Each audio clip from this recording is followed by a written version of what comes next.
So, if everybody's giving their names, I guess it's not Alcoholics Anonymous. So, I'm Louise Harrison.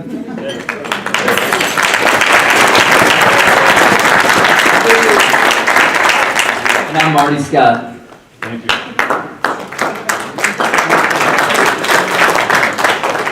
Marty Scott happens to be my most recent brother. I met him about 6 weeks after my original brother, George, died, and he's been my friend and brother and father and uncle and everything ever since. And together we started this wonderful band called Liverpool Legends, and that's helped me to be able to survive ever since then. Because after my brother died, the pension that he gave me for my lifetime got cancelled. So I guess it was for his lifetime, not mine. But anyway, we're having a lot of fun with the band, and been traveling all over the world. We've been to Santiago, Mexico City, Tel Aviv. We've played at the Rose Bowl in California 3 or 4 times. And where else? We played at Carnegie Hall.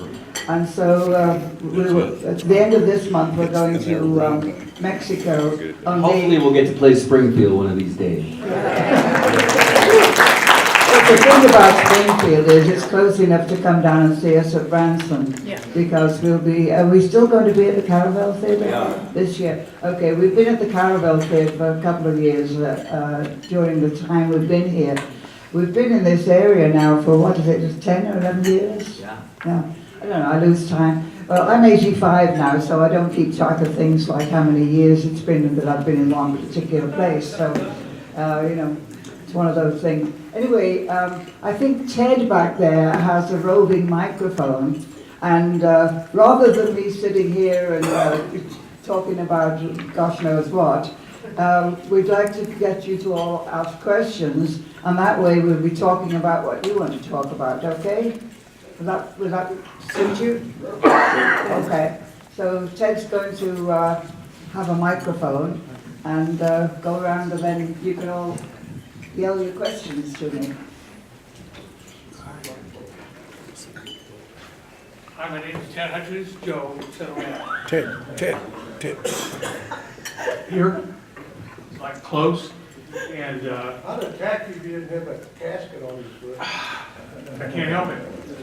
So if I start to get a little flakier than usual, I was telling Kurt back there that I'm diabetic and I didn't expect to be doing this, and so if I get a little short on words, what I need is some sugar. You know, so if anybody could get a soda or something sweet, any candy or something like that. But my story with the Beatles is I'm 63 now, and when I was 10 years old, I was in 5th grade, and the Beatles had started roaming around, you know, a little bit by then, and we were all, you know, painfully aware of them, but we didn't know all their names. And I was in the lunch line at school at Delaware, here in Springfield, and we figured out there was John and Paul and Ringo, and everybody had a giggle. And then when it came to me, you know, to try to guess the other one, I said, oh, it's probably something like George. You know, and that's my mystical, magical connection to the Beatles. I carried with me now for lowly 53 plus years now, so it's been quite a deal. Everything good, Chris? Fine. All right. I'm going to start with Joe because he has the most to say of any of us, and let him ask a question. You let my friend talk to great grandmother? Louise, I talked to you a little bit while ago. Yes. And showed you, and you signed my Beatles ticket from when I saw the Beatles in '64 in Kansas City. Tell me how you arrived there, and did you go with them when they left there and went to Dallas and onto that farm in Missouri? I just was interested about, since you were there too. Actually, I did go to the Kansas City concert, and as a matter of fact, I had done a radio show in Kansas that weekend. A lot of radio stations used to ask me to come to their city and do a radio program whenever the Beatles were in town. So I got to go to a lot of their concerts when they were on tour, simply because I was doing a radio program ahead of time, you know. And usually I'd have, you know, all the fans calling in and asking questions and everything. And it was funny because I would usually do a program after the show on the Monday, and the same people who had called me, okay, the same people who had called me on the day before, I could hear what they were saying, but when they called me on the Monday, they were all out of the voices were all gone from screaming so much. So that was one of the experiences. But no, I didn't go on with them from there. I went back home after that concert, but I had gone to many of the other concerts. A friend of mine was in Branson a year or so ago when Paul McCartney came to your show. He never actually came. Is that right? Well, my friend talked to him. Yeah. But He was definitely in town, and most people thought he came, but it was great because we sold out that whole week because people thought he was there. Well, he was driving, from what he told my friend, down Route 66 Yeah. in a Bronco with one person at least. But anyway, I wondered, I went around the whole next week and I said, hey, I heard Ringo's coming to town this week.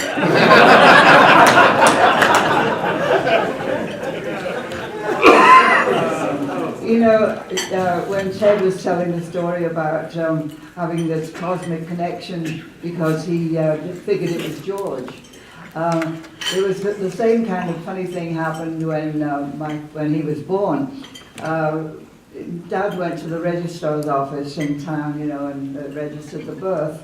And when he came back, we hadn't decided on a name beforehand. And when he came back from the registrar's, he said, Mum said, what did you call him? So he said, oh, George.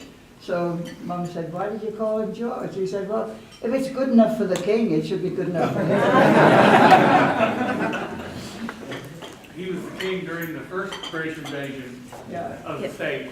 So, all right, anybody, who's next? All right. Hang on a second. We need this so it'll feed into the camera. Okay. Did George have children? One, One. yeah, Boy or girl or? a boy. Okay. Still living? Yeah, I think he's about 30 or so now. Okay. Yeah. England or? In England. Well, he was born in England, but I don't know where he is now. He's got a band, they're called the New Number 2. It's a pretty good band. Oh, did he? He's touring right now. Yeah. Oh, okay. Cool. Thank you. Okay. Yeah. I'm Don Snow Harrell. And what was George like as a kid? Was he outgoing? Was he quiet? Was he the quiet Beatle like, had No. a reputation? No, he never was a quiet Beatle. That only happened because when he came to New York to do the Ed Sullivan Show, he had a really bad strep throat and his temperature was 104 degrees.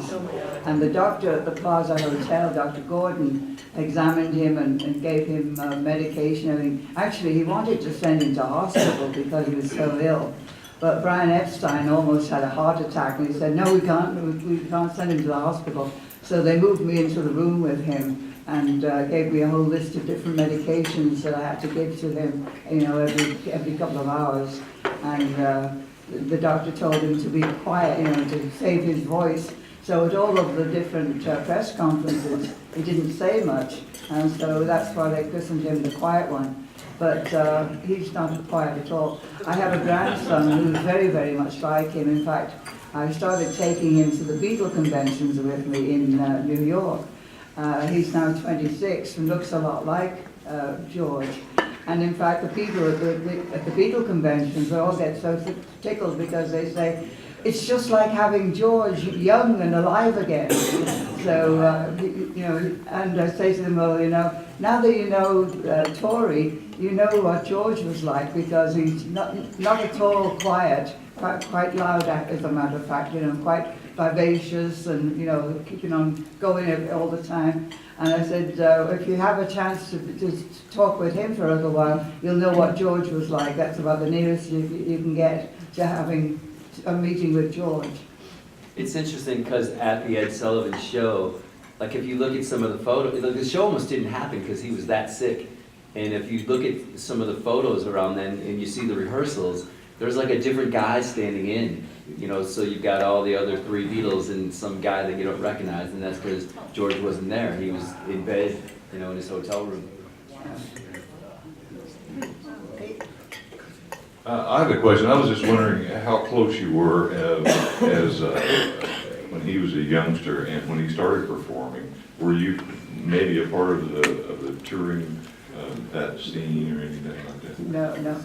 I was 11 when he was born, so you know, I was more like his second mum than his sister. I see. And so I'd already moved to, well, back in 1956, I moved to Canada, and then I also moved to Peru. I lived in Peru for a while.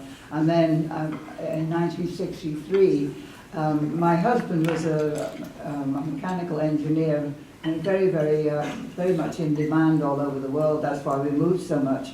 But when we came to the United States, we got the immigration process. He was like a priority because of his skills as an engineer. So we got shoved through the wall quicker. Right. Thank you. Thanks. Go ahead. Did you notice a change in nature in his behavior after his spiritual awakening? No. No, as a matter of fact, that so-called spiritual awakening, and this is one of the reasons why I wrote the book finally. People have been asking me for about 50 years, you know, to write a book. And I said, no, there's so many books written about the Beatles, it's not worth my while writing another one. But people were saying to me, no, but you have a completely different perspective than everybody else, you know, being a member of the family. So finally I did write it, but mainly because I wanted people to know how, you know, he's so well loved and well, you know, admired by a lot of people. I wanted them to know how he became the way he did become. And that was more to do with my father than to do with any spiritual awakening. My father was the kind of person who, he didn't actually believe in organized religion as such, because he believed that most organized religions were responsible for most of the strife that was going on in the world. Because everybody, you know, in one religion wanted to kill everybody in the other religion, and so he didn't think that was too good of a thing. But he said, all of us have a little drop of God in us, and that's what is our soul. And so that was kind of what we believed, that we all had a little drop of God in us, and that's the way we were connected to everybody else. Thank you. Okay. Could you tell us a little bit about his childhood interest in music and maybe instruments he might have learned or started with? Yeah, well actually, I don't ever talk about his childhood as such, because I figure that from the time he grew up, he was totally delved into by everybody, you know. Every moment of his life was examined. But yeah, I know. But you know, I don't talk to him about him as a child. But he did start learning to play the guitar when he was about 15. In fact, my mum told me this cute little story. She said they'd had a clip on TV of Elvis Presley back, you know, 1956, whenever he was a big star. And so they'd seen this clip of Elvis on TV. And Mum said a couple of nights later, George came over to her and he said, hey Mum, do you think you could buy me a guitar? So she said, well, what for? And he said, well, you know that guy that was on TV the other day? And, you know, all the girls were all screaming and everything. And she said, yeah. So he said, I think that's the kind of job I could do. So she saved up and got him a guitar. And my dad had played guitar when I was a little kid. And he started helping George to, you know, to learn. But they all four of the Beatles didn't know how to read music. And they just, you know, whatever they heard, they practiced learning how to do it, you know.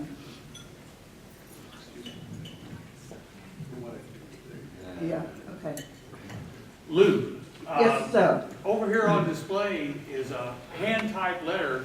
She started the United States fan club for the Beatles, and took all the stuff in. Microphone. Oh, I'm sorry. That's my job. So I had this problem in my working life too. I forgot why I was there. But when did you get overwhelmed and have to go to the mimeograph machine and start hand cranking those out, copies of your letters? Oh, I guess pretty well almost as soon as I started. Well, my mum and dad had been answering thousands and thousands of letters long before the Beatles came to the United States. You know, mum and dad were getting, you know, a couple of hundred letters every single day. And so they actually answered about 1,000 letters a week. And dad would address the envelope, and mum would write, you know, 2 or 3 sentences inside and answer the main questions that were asked. And she actually became pen pals with a lot of the people that she answered letters. So that people kept answering back again, and then, you know, then she would answer back. And so a lot of people that wrote to her in those early days became longtime friends until my mother died in 1970, I think. It's so cool too, because so many people over the years have come to our shows and they've got these letters and they'll go, I got this letter from your mom in 1966 or whatever. It's really cool. So her parents were really the only parents of the Beatles that were like that, because all the other Beatles kind of, I think, came from broken families or whatever. But her parents were, you know, sort of really involved with the fans through the whole time, really. Yeah. It's cool.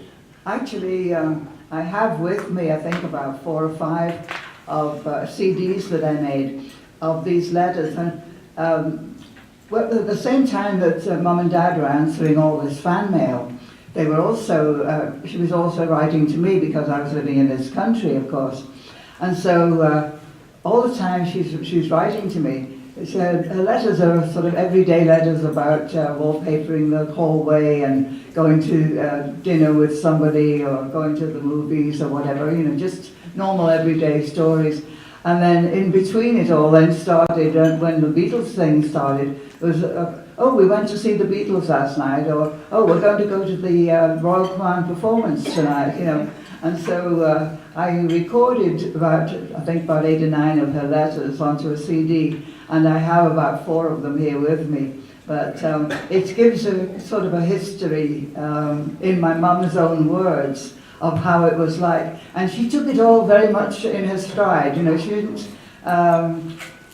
didn't act like it was overwhelming or anything. She just, it was just what happened to us, was that we had a Beatle in the family, you know, and it was just our normal life. And it's interesting too, because the letters start out like in 1962, so they run all the way from 62 to when her mother passed away in about 70. So those are kind of the years that the Beatles started and ended. So the first letters are really, they're awesome.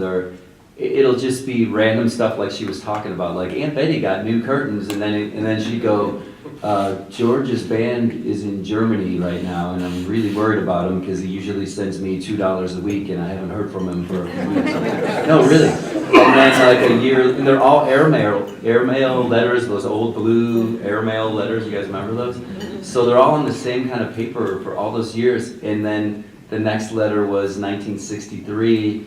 And it's like, the guys made a record and I can't wait for you to hear it. It's called From Me to You. I'm sending you a copy or whatever. This is from her mother. She's a proud mom. And then a year later, there's a letter that says like, you know, the guys they're coming over to America to play on the Ed Sullivan Show, and Dad doesn't want to come because he doesn't want to get his shots. Or just stuff that you just don't think about. Or even the earlier ones where it says like, it's my favorite stuff to read, actually. And the earlier ones are like, George is going for his motoring license today, or you know, and then it becomes, the guys are playing for the Queen next week, and then I got my picture on the cover of the Melody Maker or whatever the paper was. So it's really interesting stuff. And of course, over the years that Marty and I have known each other, which was just shortly after George died, we hooked up with each other, and he became my new brother.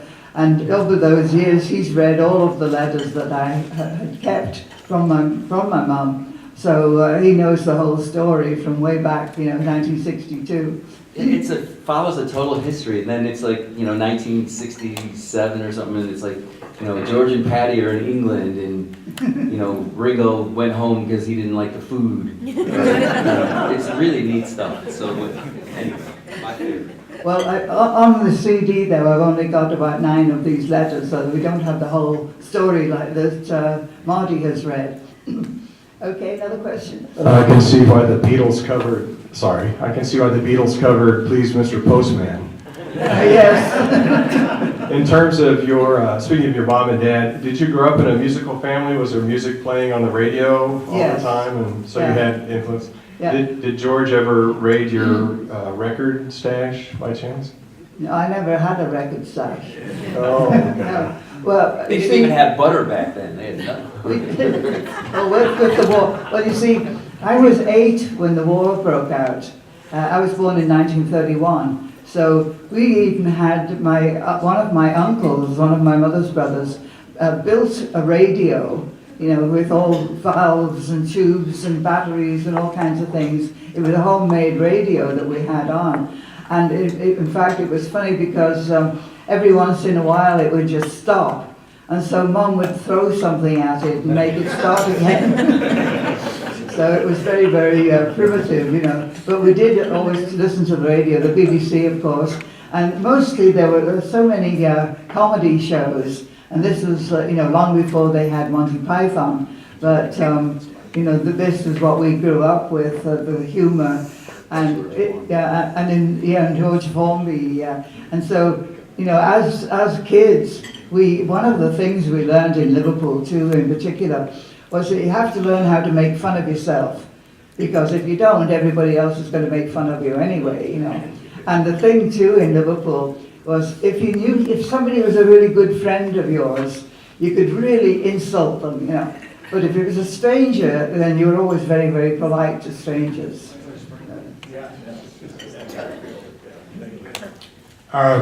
Was it hard for George to start getting his songs on the albums?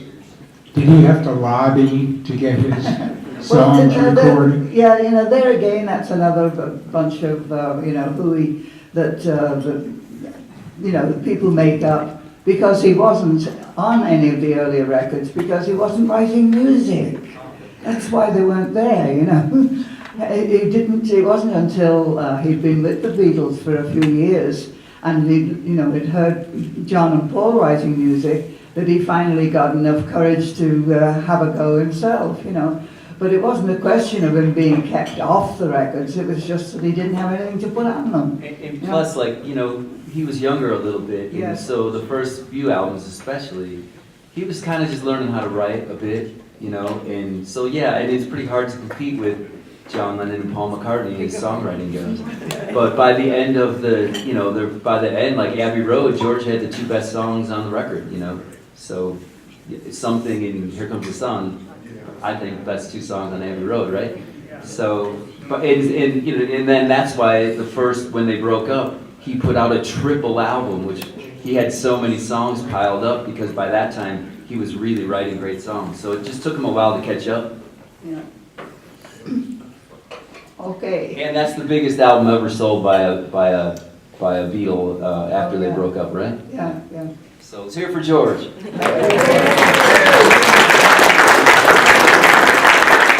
do it for this George.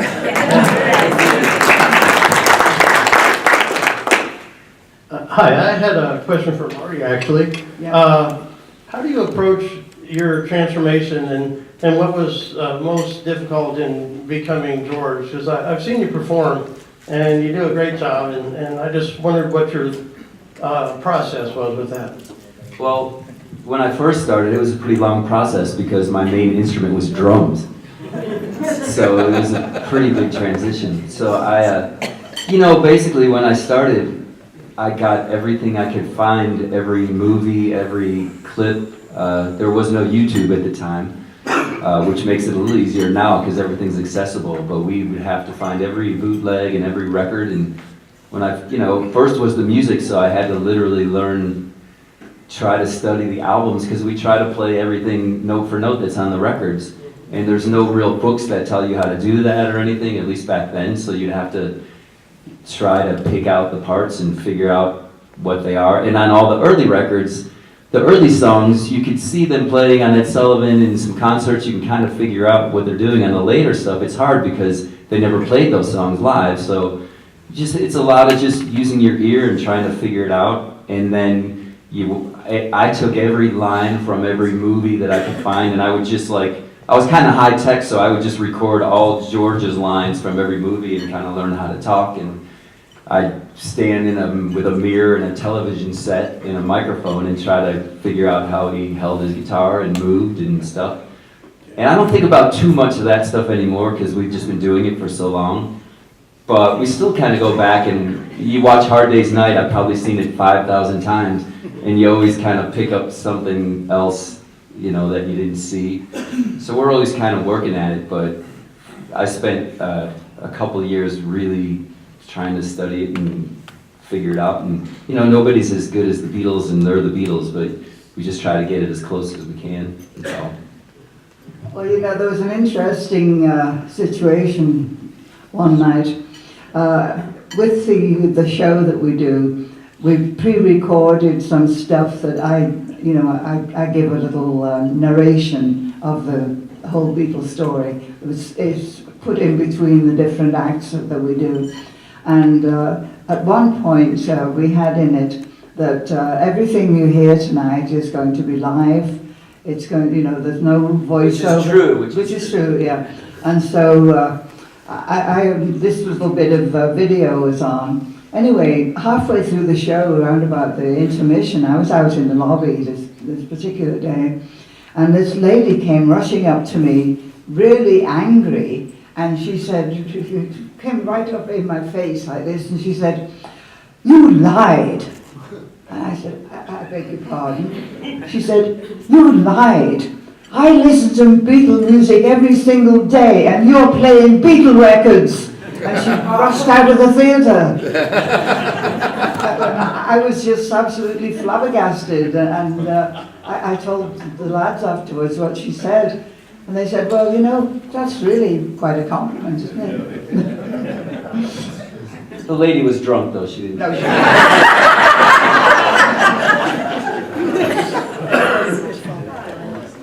Hi, Lee. This is kind of a two-part question. I don't know how long George and Patty were married, but maybe you could tell me that, and do you still maintain any kind of friendship with her? Also, I was wondering if the guys ever came over to your parents' house and did any jamming or playing there. George and Patty were married for 11 years, okay? And actually, I did have her address at one time, but I never followed up with it. But yeah, the boys, in fact, in the very, very early days, they did all of their rehearsal at our house in the back bedroom, in the boys' bedroom, you know. And Mum would always, you know, make them some cup of tea or a cup of cocoa and some sandwiches. And so she was always very, very supportive. In fact, both my mum and dad were very supportive of them. And in fact, with all of us, whatever we were, you know, aspiring to do in our lives, they were very supportive and, you know, let us know that as long as we behaved, you know, nicely. Well, the one thing that my dad said to me when I asked him was if I was trying to learn how to be a good girl, you know, I was going to church every Sunday, and I was being told at school that I was a bad girl, and I was having to pray to become a good girl, you know. And I was... How'd that work out for you? I'm still waiting. I was waiting to get one of those, you know, shiny things around my head. And I thought, you know, if I prayed hard enough, because you could see all the saints in the stained glass windows, and they all had these, like, white, golden things around their heads. And so I thought, you know, one of these days I'll have one of those and I'll be able to, everybody will know I'm good. And so I was asking my dad, I said, well, how will I know when I'm good? You know, I was getting frustrated. And he said, well, in order to be good, the best thing to do is never ever to do anybody any harm, or any living creature, never to do it any harm or to hurt their feelings or anything. He said, then if you do that, if you try to do that, you'll be good. And he said, it doesn't matter what anybody else says about you, if you do that, you'll be good. So that was what I tried to do. Okay? Stormy. Yeah, I was wondering, can you tell us how they all got together? What were the circumstances of all the four of them getting together and meeting and starting the whole band? Okay. Well, of course, I was, in Canada and South America during the time when they did get together. But Paul and George both went to the same school. They went to the Liverpool Institute. So they knew each other from riding on the bus down to school. They don't have school buses in England. You just find your own way to school, So they knew each other, to begin with.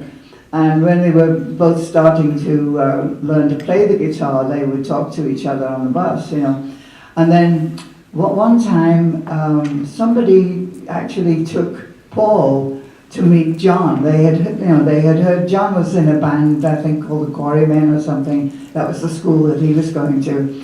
And so Paul was taken by somebody else to meet John when he was playing at a church, kind of a fundraiser at one of the churches. And so that's how they met. And then, of course, Ringo didn't come along till quite late. They had, Pete Best first, but he was so awful, that he couldn't. Well, not only could he not play the drums very well, but he had absolutely no personality at all, I remember being in a car with him in a limo, riding from one place to another, at the convention, and it was like being in a room with nobody. So, he wouldn't have added to the aura of the Beatles if he had stayed with them. If you get kicked out of the Beatles, it's a pretty depressing life, so give it back. How old were they when that happened? Pardon? How old was George? Oh, well, let me see. He was only just turned 21 after they did the Ed Sullivan show. So he was like 16 when he was first started playing with them. And when they were kicked out, when he was kicked out of Hamburg for being underage, he was 17. So, those are the years that he was just, learning everything. Do you want it? I have two questions. Yeah. A lot of George's influence was skiffle. Oh, yeah. And could you explain skiffle a little bit? Because several of us musicians have gone, well, it's kind of country, but it's English folk, or it's a little bit of this and a little bit of that. Could you explain that? Yeah, well, you're really asking the wrong person because I wasn't around when they were doing skiffle. Do you know anything? Honestly, I don't know. You look at those pictures and the guy's got the one string bucket bass, But I think it had elements of country and elements of folk and, with an English accent is what it sounds like to me. It didn't, it was not really an influence on me, that's for sure. Was George influenced by Buddy Holly more than just about anybody, or what? Well, Elvis? I mean, George, those guys, obviously, they were all saw Elvis, and Elvis kind of, just like most of us saw the Beatles, and that's why we play guitar. But those guys saw Elvis, and then George got influenced by, Carl Perkins, the guitar guys who were like Carl Perkins and Chet Atkins, and Elvis's guitar player. George was a lead guitar player, so he was probably more influenced, where I think even John and Paul were probably more influenced by Buddy because Buddy was a songwriter, So, I worked with Carl Perkins. Yeah? Yeah, I did. Yeah, I've met him, But one more question was, when they were writing or doing that kind of coming all together, did it, George seemed to be more the guitar player, especially with the Gretchen and everything, seemed to be more like a Chet Atkins type thing. Is that where he learned from Mel Bay book, or did he just teach himself? He basically taught himself. Well, and my dad, started him off because his dad could play guitar, and he basically started George off, playing. But he was self-taught. Mum said that, he would practice for hours and hours and hours, and when he was first starting to play, she said his fingers would be bleeding, the tips of his fingers from the guitar strings, because he would, practice so hard. But, he was really, really, really dedicated. And I remember even when he was quite in his 30s, I remember him saying to me, "Do you think I'll ever be any good?" You know, that was his Yeah. humility. He really didn't think, he said, you know, I'm trying, but do you think I'll ever be any good?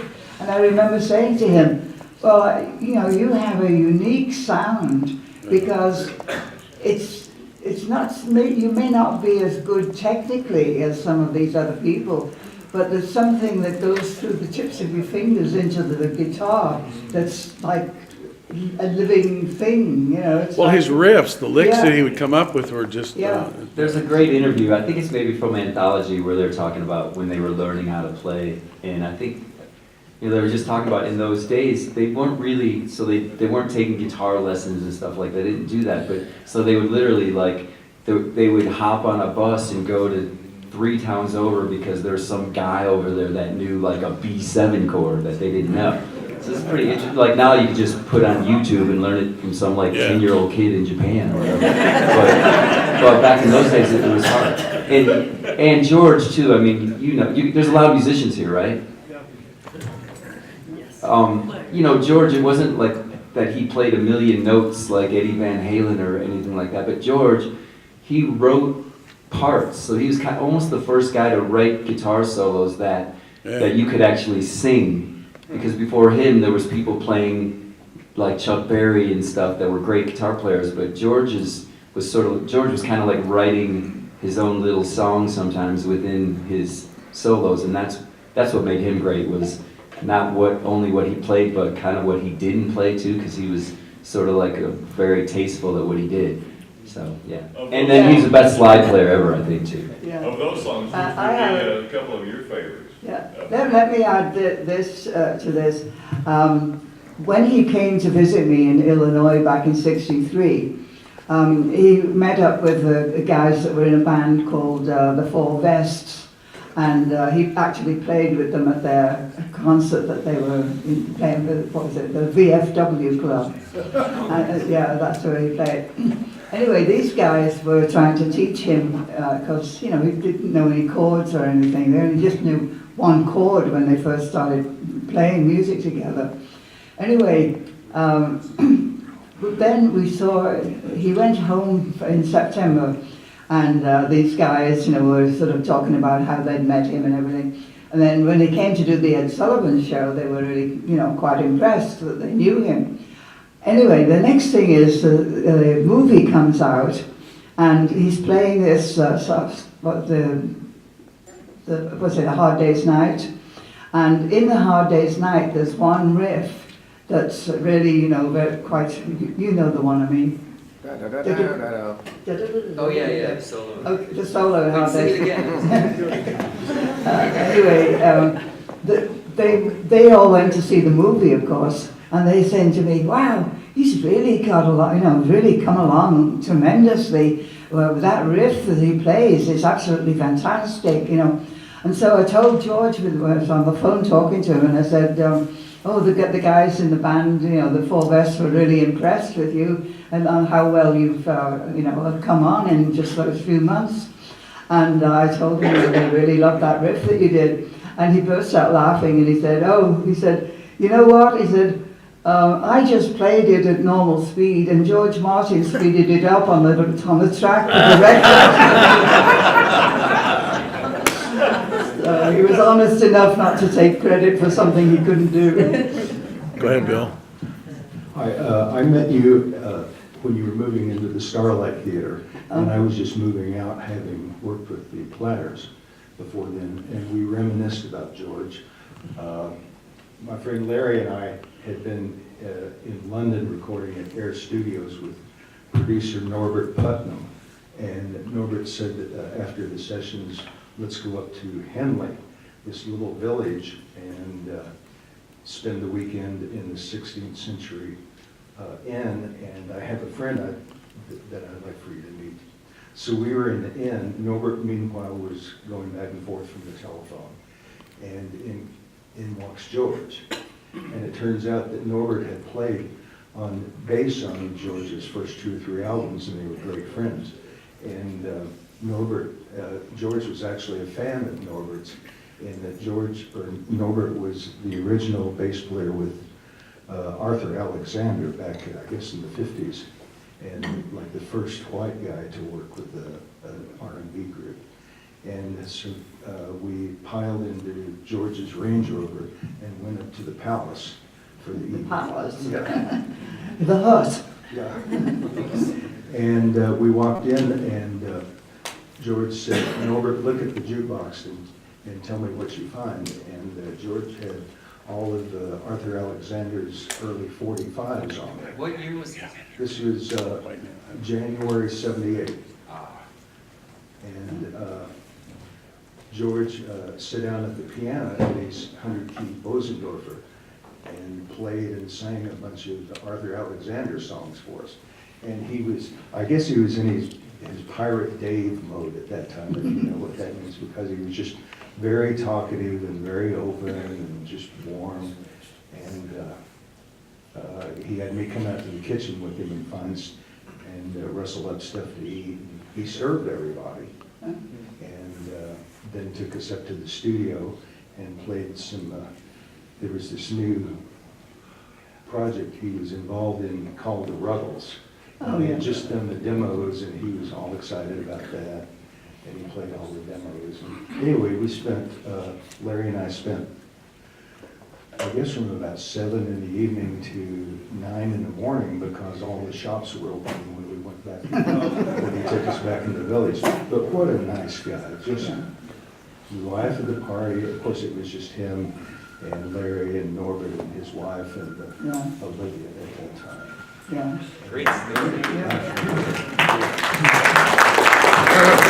I think we got time for one more. Ed?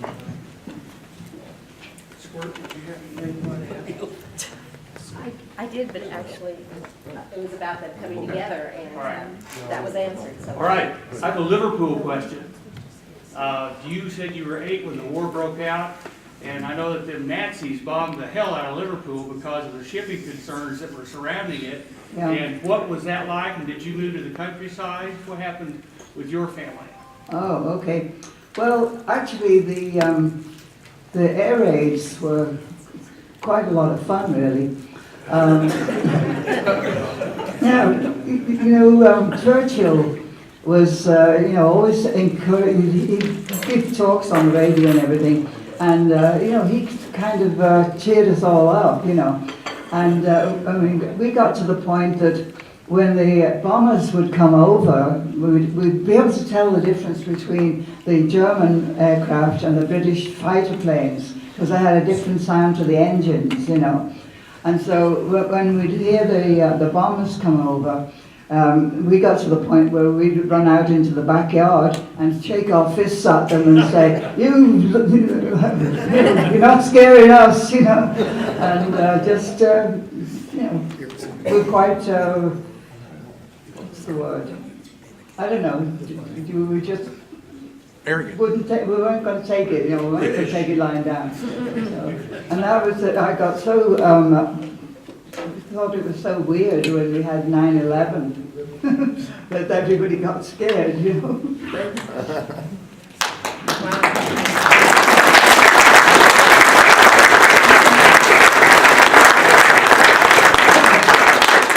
Thank you so much, really, thank you. And we should all try to catch you guys in Branson. Yeah, we open the first week of April if anyone wants to come. If you'd hold up, the book is for sale, autographed for $30. Yeah, I only have 10 of them with me. Okay, but we could probably figure out how to get more if we had to. And the picture is autographed for $5. Yeah. So, and be sure to check on all the wall. Thanks so much, everybody.